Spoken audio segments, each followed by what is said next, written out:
सर्वांना नमस्कार। बघा, आंतरजिल्हा बदली संदर्भात एक अत्यंत महत्त्वाची अशी अपडेट घेऊन मी आपल्यासमोर आलेला आहे। मित्रांनो, आपल्याला माहीत आहे की आंतरजिल्हा बदलीचा आपला टप्पा या ठिकाणी सध्या ग्रामविकास विभागाकडून राबवला जात आहे आणि त्याची प्रोसेस सुरू आहे। विशेष म्हणजे जिल्हा परिषदामधून रोस्टर अपडेट करण्याचा कालावधी सध्या आहे आणि रोस्टर अपडेट करण्याचं काम जिल्हा पातळीवर त्या ठिकाणी सुरू आहे आणि याच संदर्भात एक महत्त्वाची अपडेट आहे आणि विशेष म्हणजे आंतरजिल्हा बदली बांधवांसाठी हार्ट ब्रेकिंग अशी ही बातमी आहे। खूप वाईट म्हणता येईल अशा प्रकारची एक बातमी आहे, पण ती तुमच्यापर्यंत पोहोचवणं गरजेचं आहे। कारण की तुम्ही अंधारात राहू नये नक्की काय घडायला लागले काय नाही, त्याच्यामुळं एक माझं हे काम आहे की ह्या गोष्टी सुद्धा तुमच्या निदर्शनास आल्या पाहिजे की नक्की होतं आहे काय, आंतरजिल्हा बदलीमध्ये चालू आहे काय। ओके, तर बघा, आपल्या आंतरजिल्हा बदलीमधले रोस्टर अपडेट करताना बघा, यावेळेस नवीन एक शासनाने निर्णय घेतला की तुमच्या जिल्हा परिषदेमध्ये तुमच्या निवड प्रवर्गाच्या जरी जागा रिक्त असतील आणि एकूणमध्ये जर शिक्षक अतिरिक्त झाले तर तेथे एकही आंतरजिल्हा बदली होणार नाही। जोपर्यंत ते शून्यापेक्षा खाली येत नाही तोपर्यंत तिथं बदली होणार नाही।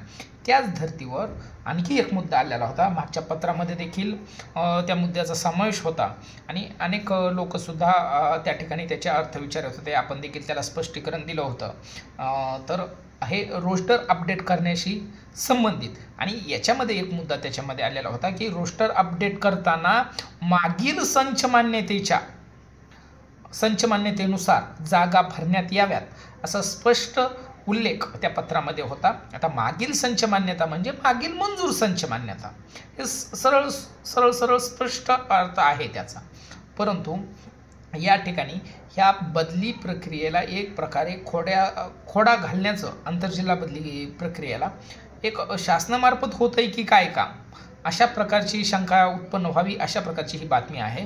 तर याच संदर्भात आपले काही बांधव त्या ठिकाणी या जागा दाखवताना योग्य नियमानुसार किंवा त्या मागील संच मान्यतेनुसारच 23-24 दाखवल्या जाव्यात यासाठी पाठपुरावा चालू असताना त्या ठिकाणी एका शिक्षणाधिकाऱ्याकडून जी माहिती मिळाली तर ही माहिती खूपच धक्कादायक, जर ही माहिती खरी असेल, बघा ही माहिती दुय्यम स्रोताकडून आपल्याला मिळालेली, परंतु सध्याच्या परिस्थितीमध्ये जर आपण याच्यावर विश्वास ठेवला आणि जर ही माहिती खरी असेल तर ही आंतरजिल्हा बदलीग्रस्तांसाठी खूप हार्ट ब्रेकिंग अशी बातमी आहे। आणि जर ही बातमी खरी असेल तर तुम्हाला दाव्यावर सांगतो, आंतरजिल्हा बदलीमध्ये पूर्ण राज्यभरात 100 सुद्धा बदल्या होणार नाही, 3 आकडी सुद्धा हा आकडा असणार नाही, तर आपल्या 10, 20, 50, 70, 90च्या आतच ह्या बदल्या असतील।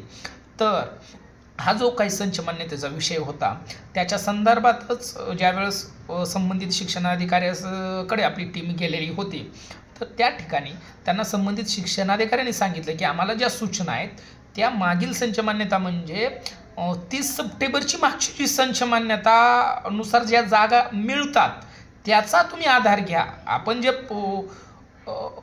मंजुरीसाठी जे पाठवतो आकडे आणि ते जे आकडे जरी ते मंजूर झालेले नसली, अंतिम झालेलं नसली, तरी त्या आकड्यापेक्षा जास्त शिक्षक येणार नाहीत ह्याची दक्षता खबरदारी घेऊनच आंतरजिल्हा बदलीसाठी त्या जागा कळवण्यात याव्यात असं स्पष्टपणे सूचना असल्याचं संबंधित शिक्षणाधिकाऱ्यानं आपल्या टीमला त्या ठिकाणी सांगितलं। आणि विशेष म्हणजे महाराष्ट्रामध्ये कोणत्याही शिक्षणाधिकाऱ्याने अशा जागा दाखवू द्या, लगेच मी आपल्यासुद्धा जिल्हा परिषदमध्ये तशा प्रकारे जागा दाखवतो असा सुद्धा दावा संबंधितांनी केलेला आहे। आणि त्यावरूनच त्याच्या एकंदरीत बोलण्यावरूनच त्यांना VC वगैरे ह्या सूचना दिल्या गेल्याचं भासवत असल्याची एक जाणीव त्या ठिकाणी त्या टीमला झाली आणि म्हणून त्या टीममार्फत जी काही आपल्याला माहिती मिळवली त्याच्या आधारावर हा मी व्हिडिओ या ठिकाणी बनवत आहे। ओके, तर ह्या दृष्टिकोनातून जर संच मान्यता जर 30 सप्टेंबर 2024 नुसार जर जागा भरल्या तर महाराष्ट्रामध्ये आंतरजिल्हा बदली जी इतक्या महत्प्रयासाने आपण सुरू करायला लावली शासनाला, शासन पहिल्यांदाच याला अनुकूलच नव्हतं, कारण की त्यांना एक अंदाज होता की 2024-25च्या संच मान्यता खूप कमी होतात. परंतु आपण ती महत्प्रयासाने ही बदली प्रक्रिया सुरू करायला लावली. परंतु याच्यामध्ये अनेक प्रकारचे त्या ठिकाणी अडथळे त्या ठिकाणी आहेत आणि त्याचाच हा एक परिपाक म्हणजे ज्या संच मान्यता घ्यायच्या तर त्या 30 सप्टेंबर 2024 म्हणजे या की मंजूरच आता संच मान्यता जी झालेली नाही 24-25ची, तर यानुसार त्या जागा दर्शवाव्यात असं सांगितलं गेल्याचं ग्रामविकास विभागाकडून संबंधित शिक्षणाधिकाऱ्याचं त्या ठिकाणी मत होतं. ते त्यांनी स्पष्टपणे आपल्या टीमला सांगितलं आणि आम्ही त्याचप्रमाणे जागा देणार असं ठामपणे त्यांनी सांगितलं आहे.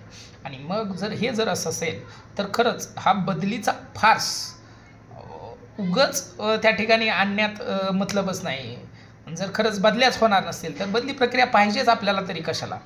उगा आपणही इतक्या चातकाप्रमाणे वाट पाहायचं, शासनाने बी त्यांचा वेळ श्रम घालायचा त्याच्यामध्ये, आपण आपला वेळ श्रम त्याच्यामध्ये घालायचा आणि जर त्याच्यामधून काहीच निष्पन्न होणार नसेल तर खरंच बदली प्रक्रिया पुढं चालायला पाहिजे का, की याच्यामध्ये नक्की काय व्हायला हवं याच्यावर ही विचार करण्याची वेळ आहे मित्रांनो. ओके, तरी खूप हार्ट ब्रेकिंग अशी न्यूज आहे आणि यामुळं आंतरजिल्हा बदलीचं खूप मोठं नुकसान या ठिकाणी होणार आहे. तर या दृष्टिकोनातून ही गोष्ट आपल्या सगळ्यांपर्यंत पोहोचवणं मला गरजेचं वाटलं. बघा मित्रांनो, यासाठीच आपल्या सगळ्या बांधवांना एका प्लॅटफॉर्मवर येणं हे गरजेचं आहे. संघटनेला एक ताकद देण्याचं कामसुद्धा आपल्या बांधवांना वेळोवेळी करणं गरजेचं असतं. परंतु आपल्यासाठी लढणाऱ्या लोकांना आपण बळ देण्याऐवजी त्याला कसं मागं खेचायचं असंही प्रयत्न बऱ्याच ठिकाणी करताना आपण जाणवतो. तर ह्या सगळ्या बाबी असतात. तर या दृष्टिकोनातून नक्की आपण काय केलं पाहिजे असं आपल्याला वाटतं ते नक्की कमेंट्समध्ये शेअर करा. चॅनल सबस्क्राईब केलं नसेल तर चॅनल सबस्क्राईब करा. आणि खरंच आंतरजिल्हा बदलीचं नक्की व्हायला काय हवं आहे, जिल्हांतर्गत बदलीचं नक्की व्हायला काय हवं, खरंच ह्या नियमानुसार आहेत का, योग्य आहेत का, याच्याशी किंवा याच्यातून आपण मार्ग काय काढायला पाहिजे, या संदर्भातली जे काही तुमचे मत असेल ते नक्की आम्हाला कळवा. नक्की तुमच्या मताचा आदर केला जाईल. ओके, आजच्यासाठी एवढंच थांबतो. धन्यवाद.